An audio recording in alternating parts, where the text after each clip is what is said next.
Chapter 30. When Rachel saw that she was not bearing Jacob any children, she became jealous of her sister. So she said to Jacob, "Give me children, or I'll die." Jacob became angry with her and said, "Am I in the place of God, who has kept you from having children?" Then she said, "Here is Bilhah, my servant. Sleep with her so that she can bear children for me and I too can build a family through her." So she gave him her servant Bilhah as a wife. Jacob slept with her, and she became pregnant and bore him a son. Then Rachel said, "God has vindicated me. He has listened to my plea and given me a son." Because of this she named him Dan. Rachel's servant Bilhah conceived again and bore Jacob a second son. Then Rachel said, "I have had a great struggle with my sister, and I have won." So she named him Naphtali. When Leah saw that she had stopped having children, she took her servant Zilpah and gave her to Jacob as a wife. Leah's servant Zilpah bore Jacob a son. Then Leah said, "What good fortune!" So she named him Gad. Leah's servant Zilpah bore Jacob a second son. Then Leah said, "How happy I am! The women will call me happy." So she named him Asher. During wheat harvest, Reuben went out into the fields and found some mandrake plants, which he brought to his mother Leah. Rachel said to Leah, "Please give me some of your son's mandrakes." But she said to her, "Wasn't it enough that you took away my husband? Will you take my son's mandrakes too?" "Very well," Rachel said, "he can sleep with you tonight in return for your son's mandrakes." So when Jacob came in from the fields that evening, Leah went out to meet him. "You must sleep with me," she said. "I have hired you with my son's mandrakes."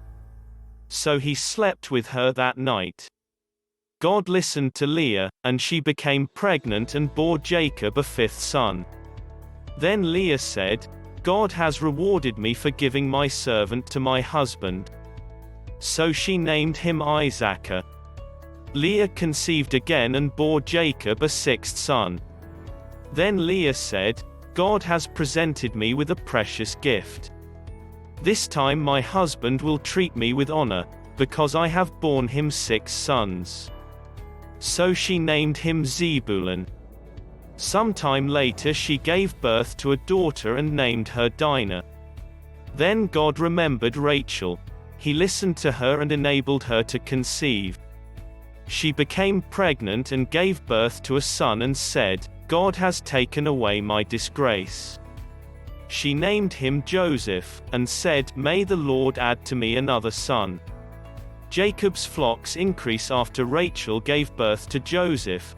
Jacob said to Laban, "Send me on my way so I can go back to my own homeland. Give me my wives and children, for whom I have served you, and I will be on my way. You know how much work I've done for you." But Laban said to him, "If I have found favor in your eyes, please stay.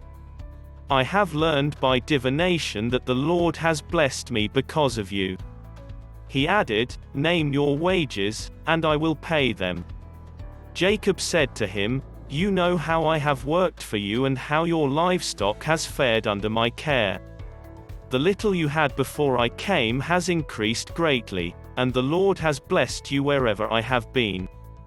But now, when may I do something for my own household? What shall I give you?" he asked. "Don't give me anything," Jacob replied. "But if you will do this one thing for me, I will go on tending your flocks and watching over them. Let me go through all your flocks today and remove from them every speckled or spotted sheep, every dark-colored lamb and every spotted or speckled goat. They will be my wages. And my honesty will testify for me in the future, whenever you check on the wages you have paid me." Any goat in my possession that is not speckled or spotted, or any lamb that is not dark-colored, will be considered stolen." "Agreed," said Laban. "Let it be as you have said." That same day he removed all the male goats that were streaked or spotted, and all the speckled or spotted female goats, all that had white on them, and all the dark-colored lambs, and he placed them in the care of his sons.